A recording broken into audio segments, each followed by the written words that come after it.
you've got to make sure that this wood, I checked before I put it on, that it's straight, because this could be bowed, and if you set the track to the bowed wood, then your door's going to be out, and so you've just got to double check. And as I go along, I'm just going to make sure that that's exactly set right. I can see that that's not moving, so that's ready to be drilled in. I'm doing them about 600 apart. I don't know, 500 apart, whatever. Anyway, you get the gist of it, guys. Pre-drill them.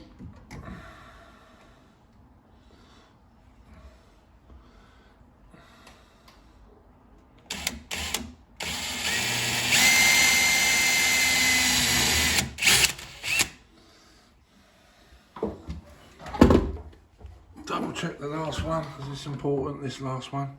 It's all bang on, guys.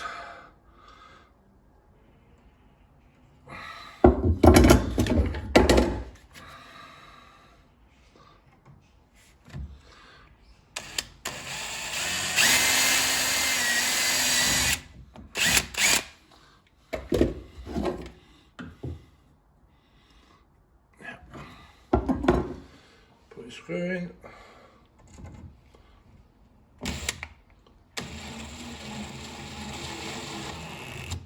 Now, I'm not going super tight here because I'll be taking this all out. I'm going to explain why later on, but this is just a dry fit.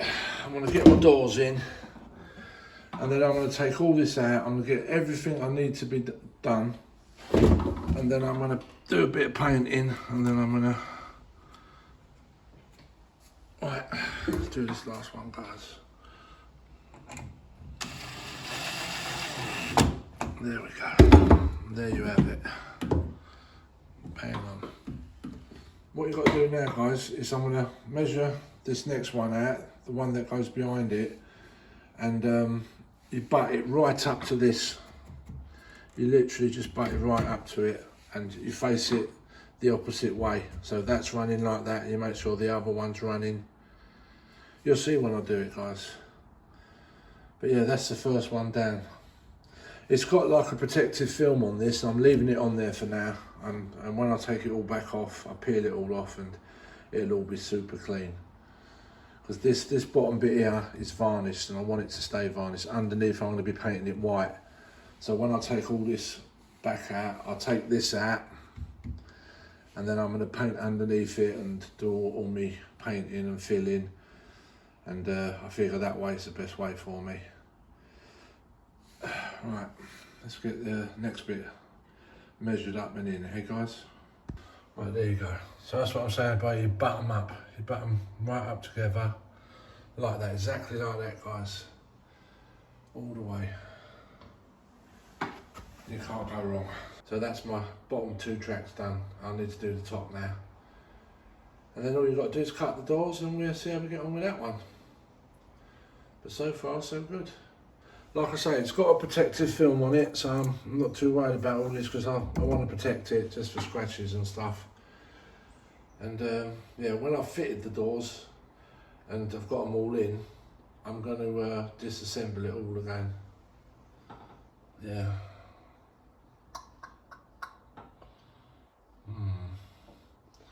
Right, see if I made a mistake there.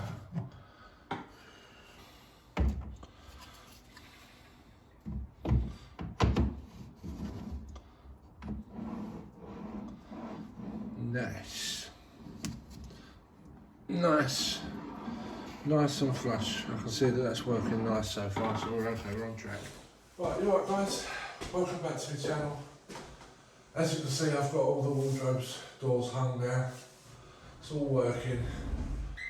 I just want to ask a quick question, like when I bought these doors, they bought me two, and one was had loads of defects on it, and I asked for another sheet of it. And they gave me this one. They said they had to dig it out from the bottom of the pile. This is a lot darker than that. I'm so fed up with it all, so I just thought, stuff it, I'm going to put them on. Not happy with them, but I'm figuring they're going to darken down. But I have varnished them like an idiot. I probably should have left them unvarnished, but I wanted to varnish them. I've given them a couple of coats. I'm probably not going to give, because it's still soaking in and drawing in the varnish. So I figure if I don't varnish it anymore, I'm hoping that the sunlight will get into it and it's going to darken this door down to this one. And also, would you pay £100 for a door with defects on them like this? Where's the other one? See it? It's got 2 defects at the bottom and they're £100 a sheet. So if you've got any comments on that, guys, I'd appreciate it, because I'm basically not happy with it, you know what I mean? If they say 2 different colours, I'm not going to be happy, am I? But yeah, and another reason for putting these doors up is this. It's all about this here, this return. It's just got a piece of wood there that I've cut and sanded, so when the door closes, it hides if there's any gaps in the doors, it's hidden. And obviously what you do, like you overlap it and it hides like the runner at the top and the wheels. And I don't know if the cameras can pick up this other side, but this is the same, and it's all been equal distance, like, so, you know, this is perfectly in the middle. This one's longer than this one because it has to be. It's 25-30 mil longer, because when you're in bed, if you're looking down, you'd be able to see like a gap, but now you can't. I've got all my crap behind it, but yeah, finally, it's finally getting there. So what I'm going to do now, I'm going to take these doors down, and I'm going to, because I've still got like the protective wrapper on the door runners, and I need to take it all off, take the not the runners off, get all the, so that, obviously before I even do that, I'm going to be varnishing inside here. I'm going to be like, just to save a bit of money, I'm going to get some sawdust, really fine, put it with a little bit of glue, and just like go over all where I put my screws and stuff like that, and rub it down, varnish inside, and it's going to be painted on the outside. So that's done.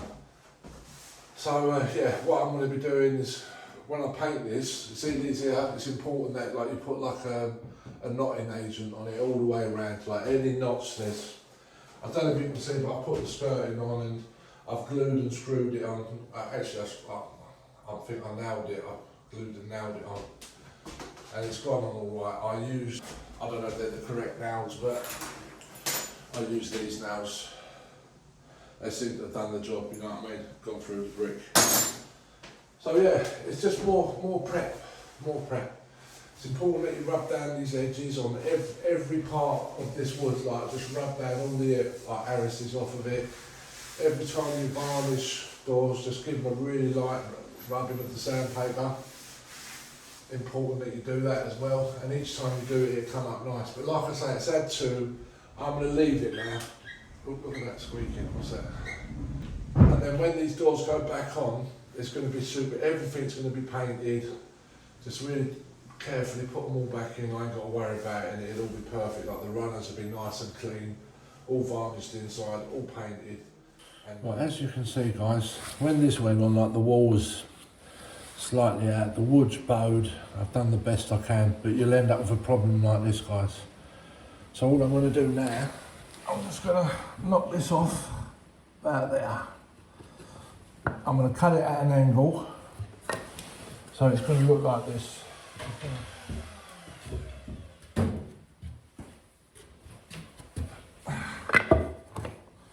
And there you have it. Alright, I'm happy with that. Now what I'm going to do, I'm going to cut it at a 45, and then I haven't got the coping saw, I'm going to do it with a jigsaw. Again, I'm going to show you what it looks like in a second, guys. Right, so here's my angles all cut, and what I do, I just get a pencil and I just lightly trace over it so I know where I've got to cut. I'm going to be using my jigsaw on this, guys. I won't be able to show you because it's I can't set myself up safely. I'm just going to cut it, then I'm going to show you, because what I've done, I put like an infill right there. Probably didn't need to do it, but I'm going to do it. And so I've got I've got to do 2 perfect cuts so it'll just slide in there. The chances of that are slim to none, but we can live in hope. Let's see how it goes. And there you have it, guys.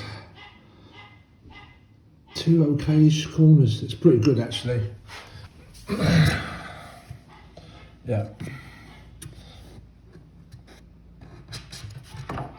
So that's what it looks like. You cut it like that and it just fits in. Lovely. Right, let's glue and nail this in. There you go, guys. That's what I mean about that skirting that was wonky, like a little bit of a trick there. Once that's painted, you'll never know. It's been nailed and glued, and if we go along, you'll see that it just slightly comes away from the wall. Now I could nail that to the top of it and get it all onto the wall, but the skirtings was terrible that I purchased. And if I'd have done it, then it started pushing this one wonky, so I've sacrificed like a little bit of a gap at the top because it's much better to see like that detail, and if the skirting was wonky there, it'd really show up like, yeah, in that corner. So yeah, I've gone with that, guys. My next job is to knot it, do all the knots, put like a knotting solution on there, then put a primer on, then undercoat it. And while it's undercoated, it shows up all the defects, like it allows you to, I've got to punch all the holes in, loads of filler at the top. I'll be using OB1 for the top. And yeah, you just got to make sure that you get it bang on, because you can't rub that stuff down. But you can paint over it, which is why I like using it, you know what I mean? Anyway, you'll see what I mean when it's done, guys. Alright, cheers guys.